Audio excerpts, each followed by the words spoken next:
Omer Rav Malkin ala Yichud. Bein Oshin ala Yichud. One receives Malkus for Yichud. Pei Aleph. 81a. About 10 lines down from the top. Malkin ala Yichud, Bein Oshin ala Yichud. So the first is what are we speaking about an Eishes Ish? A married woman, or even a Pnuya, even a single woman? A single woman is not permitted to screw herself with another man either. Okay? So let's see she does. Malkan al Yichud, Bein Oshin al Yichud. If it's a Pnuya, if it's a single woman, what would the Yisr be? It's not, if it's a woman, a married woman, so if there's a concern she may have had relations, so it's adultery. So we say, Ein Oshin, she's still permitted to husband. But if we're speaking about it's a Pnuya, she's a single woman. I mean, what's possible to say? Ein Oshin al Yichud. What would be the reason to prohibit her? Let's say she's squestled with a kosher Jew. If it's with a goy, you say, maybe she had relations, so she's not permitted to a kohen because she's considered defiled. But if it's with a Jew, what's even the consideration? Ein Oshin al Yichud, isn't it? What? No, if she's a single woman. So what? That doesn't affect her. The concept of adultery in halacha has only relevance to the woman, not to the man. No. Doesn't affect his halachic status. There's no issue. What does Rabbi Gershom have to do with this? But he's still not permitted to a woman unless he marries her. Right? There's still a provision.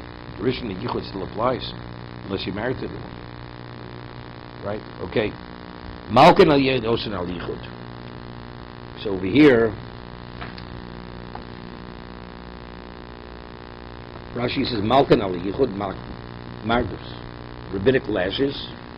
Bein Oshin Eishes Ish al Bailo Machlos Yichud. So Rashi explains it's being an Eishes Ish, which makes sense. Because if she's a Pnuya, she's a single woman, what possibly can we discuss? Oshin al Yichud. Okay? Omer Ravashi, lo amorne el bichud penuya. So Ravashi says, I'm of the opinion that you only give malchus if a single woman secludes herself with another man. Avol yichud eishes ish, but secluding herself with a married woman, lo, you do not give malchus. Why don't you give malchus? You don't give the woman malchus. Shlotei motzi lazo bonel. We discussed this yesterday. Because otherwise, people say, why are they giving her lashes? She must have committed adultery. So if she committed adultery, what are people going to say? Now her children come into question. Are these children the children of her husband? So since it'll be motzi laws, it'll cause people to speak about the legitimacy of her children. Therefore, you don't want to actually create this problem. Okay, let's see Tosas over here. Malkan al Yichud. Pish B'Kuchis Demari B'Pnuyo. Malkan al Yichud, let's say according to Rashi. Rashi says you don't give Malkus to a married woman because ultimately it'll be misinterpreted. People will say, why are they giving Malkus? She committed adultery. So if that's the case, it'll cause people to question the legitimacy of the children, whether they're mamzerim. So right, because it says exactly what we're talking about. So how does Rashi learn? Malkan al Yichud means what? Means a single woman. You give Malkus. Because a married woman we're not giving Malkus to. Because you can be motzi lazav bonel. Because you'll bring the legitimacy of her children into question. Bein Oshin al Yichud. So what's the second statement applied to? Is it applying to the single woman? It can't. Well, what exactly would be the basis to prohibit her? Right? She sequestered herself, she screwed herself with a Jew. Kosher Jew. So so you have to say, the beginning of the statement is speaking about a Pnuya, a single woman, and the closing statement is speaking about a married woman. That even if it was a married woman, we're not going to prohibit her to her husband. Like I gave you the case. A woman spends a week in a hotel with another man. Married woman, halachically, she's still permitted to her husband. In Oshin al Yichud. Because since we have no indication they had relations, she's permitted to her husband. Was the act considered totally disgusting and inappropriate and everything that you want to say about it? Yes. But the woman still has a chaskas kasha. She did not commit adultery. So she's still permitted to the husband. Okay? So So how does Rashi learn? Ein osel al yichud is speaking about eshes ish. The kosher has a difficulty with this. Rav makes a statement. Malkin al yichud ve'ein osel al yichud. Seemingly, what are we speaking about? We're speaking of the same person, right? You give malchus for yichud, but we don't prohibit for you the yichud as a result of the yichud of the sequestering. So Rashi learned the beginning of the statement is speaking of one type of person, and the closing statement is speaking of another kind of person. Malkin al yichud is penuya.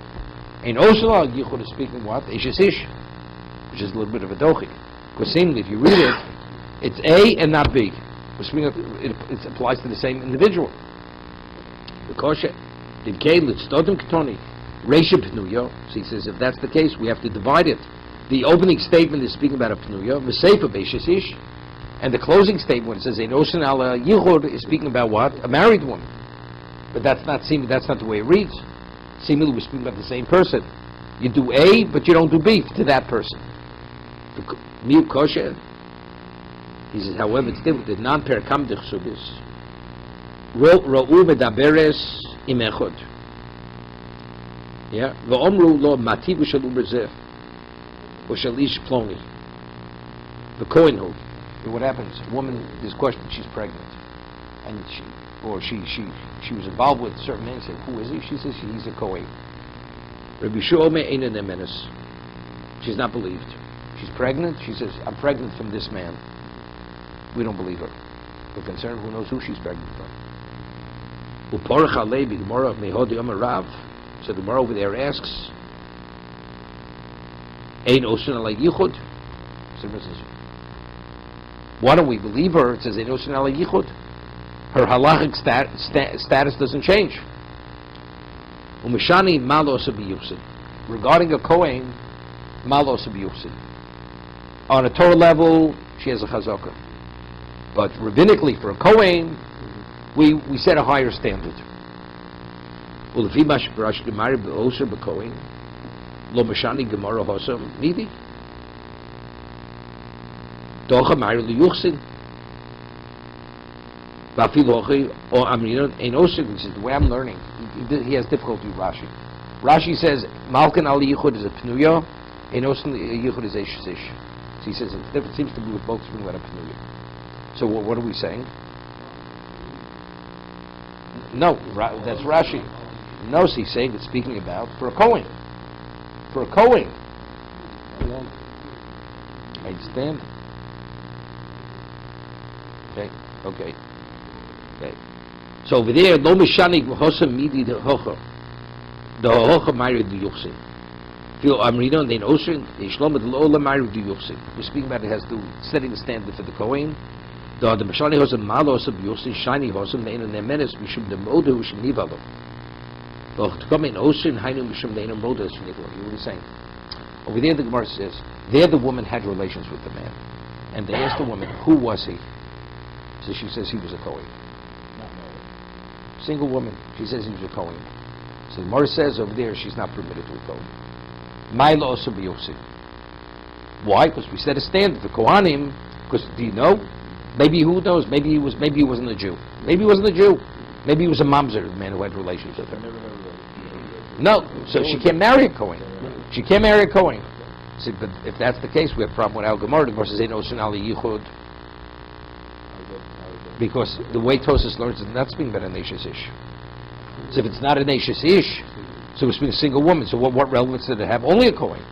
So there the Gemara says when the woman says it's a kohen, it was a kohen. We don't believe her, and we say she's forbidden to a kohen.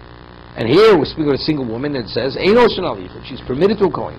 So how do I reconcile the Gemara there and the Gemara here? So the answer is very simply. There she admitted she had relations. She said, I cohabited with a man. That's what she says. They say, who was he? Kohen. We don't believe her. And she's not permitted to Kohen. Why? Rabbinically. We set a higher standard for a Kohen. Al-Gemara, she's denying, she says she had no relations with the man. She's just secluded herself with the man. In that situation, in Osin al-Yichud, even though Malo Asab Yuchsin, they set a higher standard for a Kohen, that's only if we know she cohabited with a man. Even though we know she cohabited, rabbinically we don't allow her to marry a Kohen. But let's say she just sequestered herself with a man, and we don't know exactly what happened, that's not enough, although we set that special standard to prohibit her to the Kohen. When she admits that she got a relationship with a man, she gets a partner that goes. So what?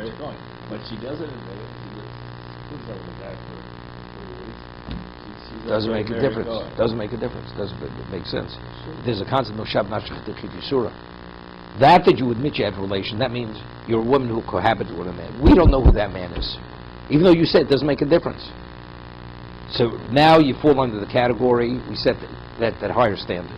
The other one, she denies she had relations with him. She said nothing went on. So therefore, even based on the higher standard, she's still going to be permitted to go. Why not? A woman, an illicit relation, she's still permitted to go. Only Kohen Gadol can't marry her. She has to be a virgin. Ordinary Kohen can marry her. The Zona? No, that's only with a goy or a mamzer. With a regular Jew, kosher Jew, she's permitted to the Kohen.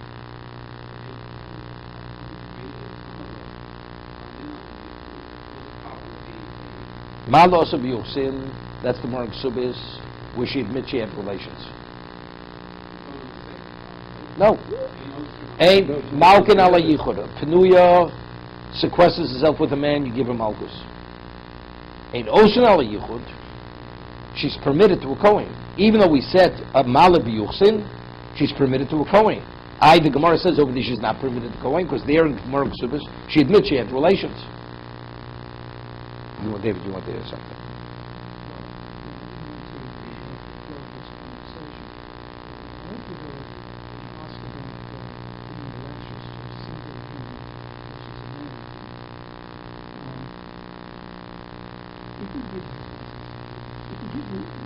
Take some violation of nothing to do with this subject. A married woman commits an Vayeira and carries the outfit of lashes. So why wouldn't we say, if we give you the lashes, some people might think that it should be... Wait, one second. The lashes will give a gear, are rabbinic lashes. I understand that they're giving them lashes. So here, we chose to do an act to rein in on the person, that the person should behave properly. It's not worth it, because there is going to be a consequence which creates a problem. If a woman, let's say, is full on not to eat not kosher meat, and she eats not kosher meat, she gets malchus. There, the Torah says she has to be punished. That's it. We're not concerned about ramifications. That's a Torah law. There's a rabbinic law to discipline the woman for proper behavior. It's a different concept. We're not going to discipline a woman where the damage is worse than what we're trying to accomplish. We say that if the importance to give the baby lashes, that people generally understand the problem. It's not a private. They do understand. They do. I'll give you an example. An undocumented loan, right? You cannot collect from properties that were sold off. There's no lien. Even on a Torah level, there is a lien. Even an undocumented loan creates a lien. But rabbinically, we do not allow you to collect from the properties. The lien, even though you have a lien, it has to be documented. Why does that be documented? An IOU is considered undocumented regarding this. Because normally, when you have witnesses and you have a scribe, that's considered a public setting. Ultimately, word gets out. So the people who buy the property, they do their due diligence before they buy the property, and they ask questions: is the property liened? If it's liened, there's a chance that the original creditor may come take the property. So the person buys it for less money or with certain guarantees that if in fact it's going to be taken, he's going to be reimbursed for whatever his investment is and whatever he put into the property. Okay? But something which, otherwise, anything that happens in the court is public knowledge. Public knowledge. Why is this woman receiving lashes? Because she behaved inappropriately. A married woman, she sequestered herself with a man. What are people going to say? They probably had relations. It's public knowledge. It's a public knowledge. That's what people are going to say. So it's a problem. people are going to say that, then they're going to be motzi lazavon now. On a Torah level, there's not a question. Her children are legitimate. She has a cheskes kashus. But so for the sake of disciplining her, what are we creating? We're creating a serious problem here. You're not creating anything. So she had relations. She's still permitted to her. She's permitted to her to even to a Kohen. Even to a Kohen she's permitted. What if there is Torah violation. What if she's a Penuya? It's a Torah violation. You want to know what the violation is? Lo say a Kadesha. She prostituted herself. That's called an act of prostitution. Anything outside the context of marriage is considered prostituting herself.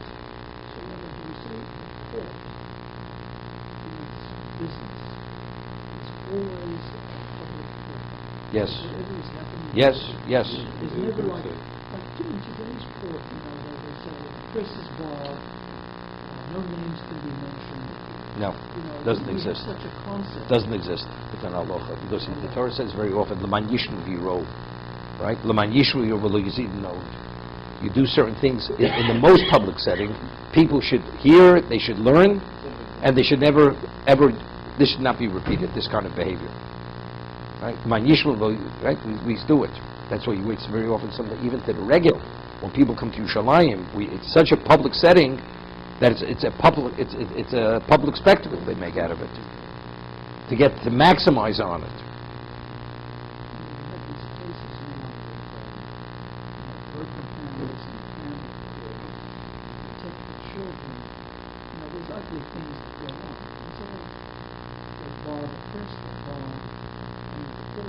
But you want to know something? Things always leak out. And within halacha, we're concerned even what leaks out. Even if the press is barred. People talk.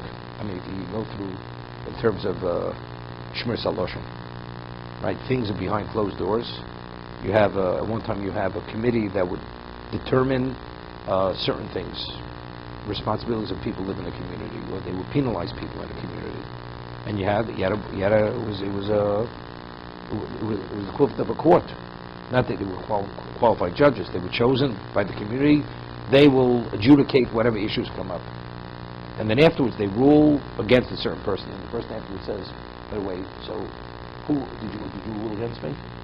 The person who was ruled against, the person says, he's not permitted to say, I wasn't the one.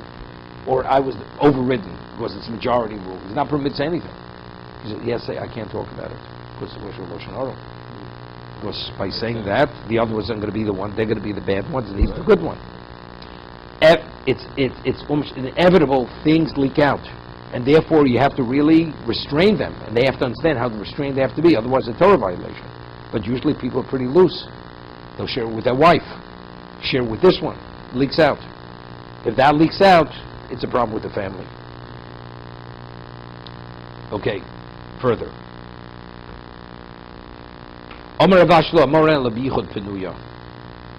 That we say we give lashes, that's only when a single woman secludes herself with another man. But if a man secludes himself with a married woman, lo. Because otherwise you're going to create a rumor regarding the legitimacy of her children. How does he interpret the word laz? What? Aspersions, okay. Marzucha Malki Machris. Marzucha, he would give even the Ishasish, the married woman, and he would make a specific announcement saying that the reason why she's getting Malka is not because she committed adultery, but rather because she didn't behave properly.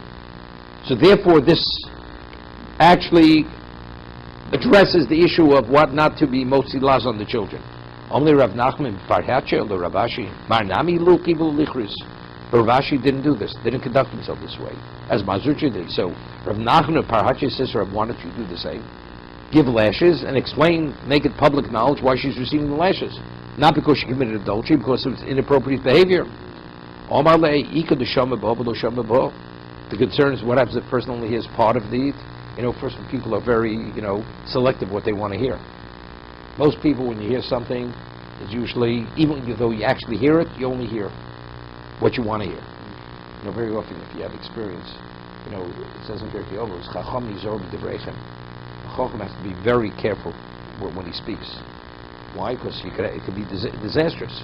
Of course, if it's misunderstood what you say, so it's a serious situation. Very often, if you give a lecture or speak about halacha, and right after the shir, you'll have people come up and says, Rabbi, according to what you said, this, what about that? She'd say, I never said what you're saying. I said, people when they hear, immediately they're hearing what they want to hear. So if the rabbi says forbidden, the rabbi said it's permitted. So if it's permitted, what about that? I never said it was permitted. People have very selective hearing. So even though they may announce it, factually she received malchus because she's excluded herself with another man. She's a married woman. No, we're talking about no. This is all rabbinical. This is rabbinical here. This is for discipline. This is a disciplinary action. No. Ravashi. No, she wasn't. Just excluded. She wasn't forewarned. She didn't commit adultery. She didn't commit adultery. To protect the children, the family, it has to be made public knowledge why she's receiving. That's what Masud held. Ravashi says, no, we can't take a chance. Because people may hear one thing and they don't hear the second thing. They'll say, why she? Because she probably committed adultery. She's not putting put to death because she wasn't forewarned.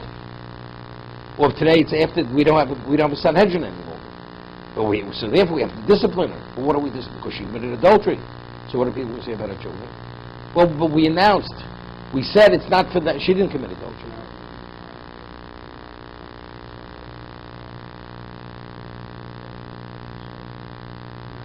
Of course not, you can't. Not only that, let's say a woman did commit adultery, and you want to give a malchus. That it means that since she's married, she had children 20, 30 years ago. So what, those children are a product of an adulterous affair? Also not. Correct?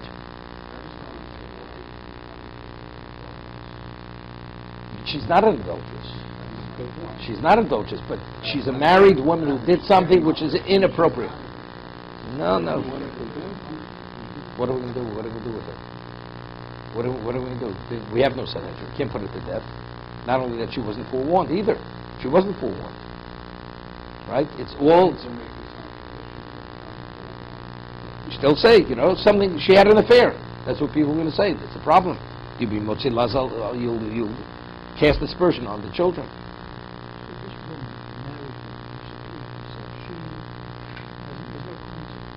No consequence. I mean, single woman gets the whipping. They'll reprimand the married woman. Of course, they'll reprimand her. They'll speak to her. But malchus they're not going to give, because that may be misunderstood. And if it's misunderstood, we have a problem.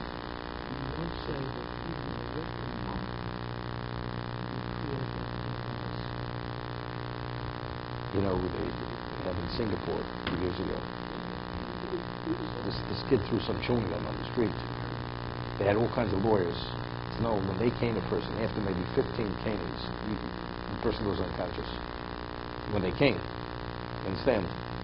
So the boy probably walked through the living 2.5 years after he got the caning. This woman, she walks, reprimand the person is one thing.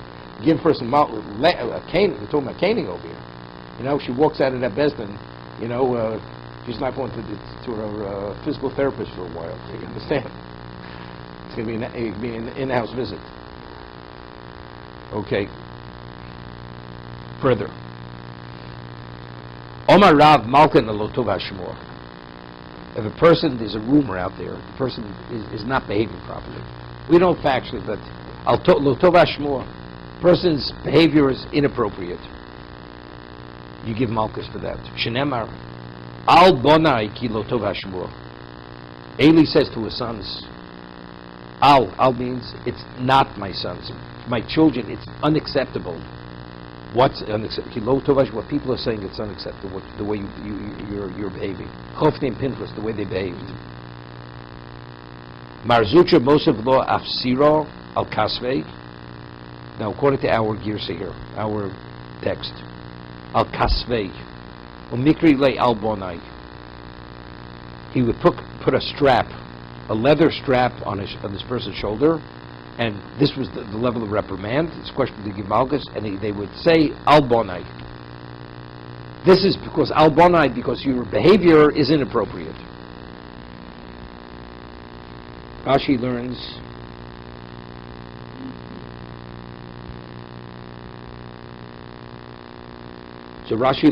when it says they put the strap on the shoulder, it doesn't mean just symbolically. They applied the strap. The person was whipped. Lo dish alavu loke. Omer Rabo. Lo tov hashmur. There's a whole discussion about Lashon Hara. You read in the paper, whatever you read. Are you permitted to share that information with a third party? You're not permitted. It's public knowledge. Was it ever verified it's true? So forget about the paper. Let's say in a community, a certain person behaves a certain way, and the whole community, the presumption is he is that. He doesn't keep kosher, he goes to a brothel, whatever it is. It's not a person, did you hear he went to a brothel? Can't accept it. The person has a cheskes kashrus. But let's say you have a persistent rumor that this man has no regard for many things, and he doesn't behave as a Jew. Forget about that. Let's talk about the halacha, then we will apply it.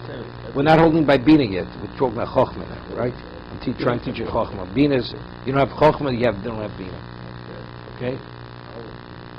So a person himself, they say, did you hear what happened? You can't accept it.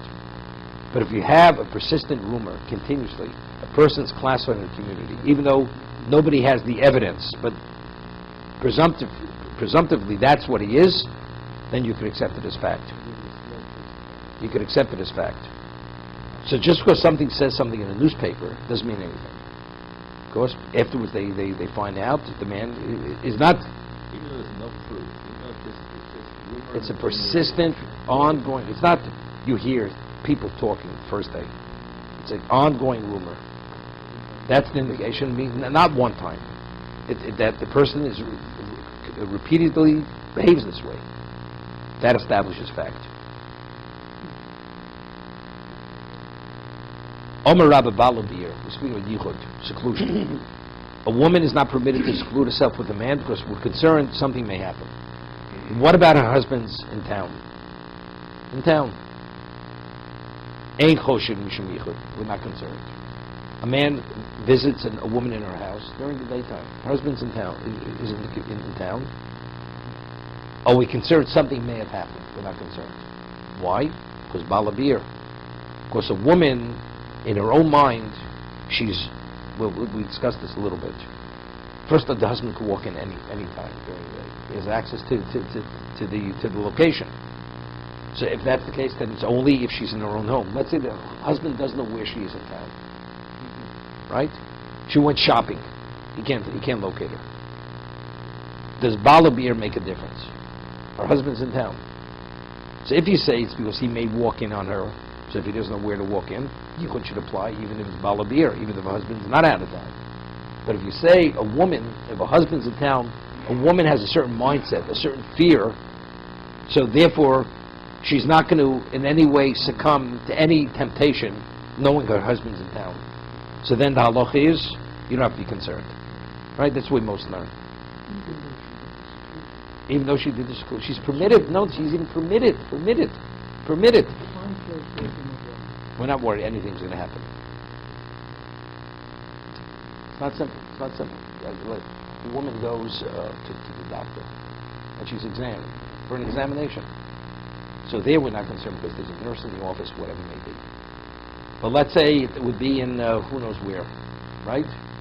He has no nurse. He's a self-independent practitioner. He doesn't even have a secretary in the office, right? You get people, psychiatrists. All they have is they have their little machine there, and they have their credit card swiper. That's all they have, right? And they have their prescription pad and their pen. That's all they have. And the wife goes there. But it's balabir. Do you have to be concerned? Would that be considered yichud? Not so simple.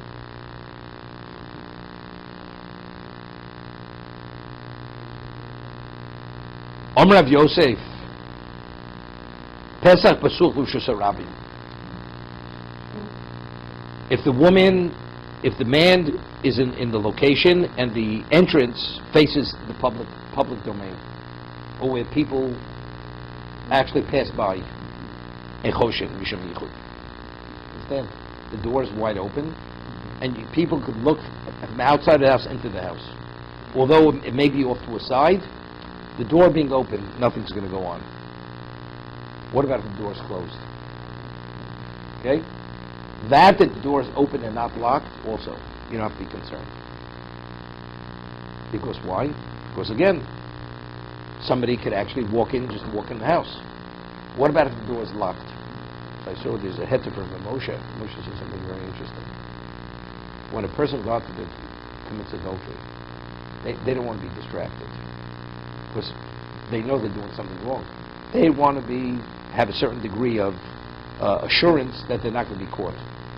Let's say even the door is locked. Somebody may come and knock on the door. And that possibility is possible.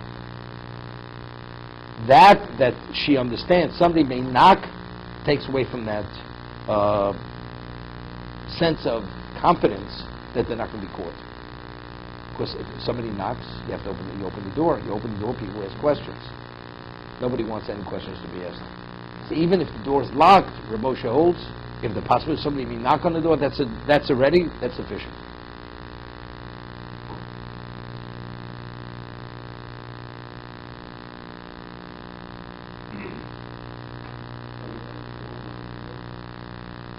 Well, if the window is, you can look through the window. If the shade is down, that's the door is locked, and that means nothing. But let's say the window would be wide, the window faces the street, and people look right through the window, see what's going on. Also be the same thing. What? Doesn't make a difference. That's enough. A person's not going to do something wrong if it's going to become public knowledge. Right? That's understood. What did you ask about a car? Well, let's say a man is driving the car and he has the woman sitting in the car. What can he do? Pick the problem. The problem is, what about a person who's driving on a country road? He could pull off on the side, and that's yichud. That would be yichud. No, but he's in the setting. He could pull off. You understand?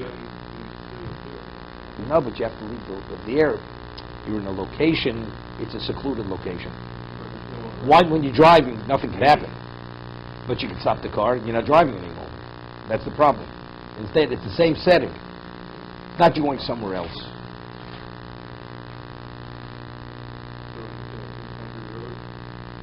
Not simple. Yeah, not simple. So today, when you have all these security cameras, and the person's aware of the security cameras, nobody's going to do anything, right? It's going to be on film, right? Probably today, security cameras like it's would not be a problem.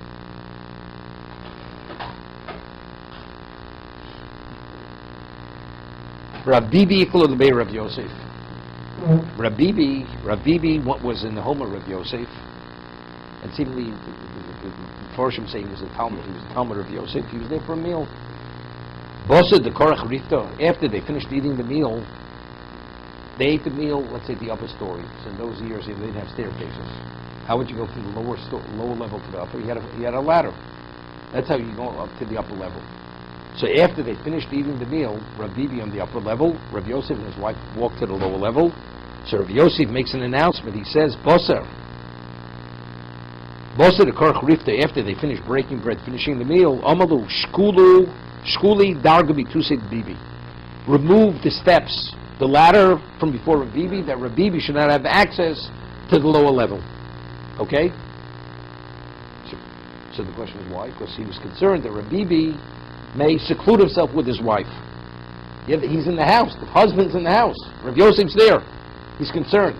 Of course, he's not going to have relations with his wife in his presence. But it's possible that if they're on the same level, he may seclude himself with her. On that level. We said if the husband is not even in the house, we're not concerned about yichud.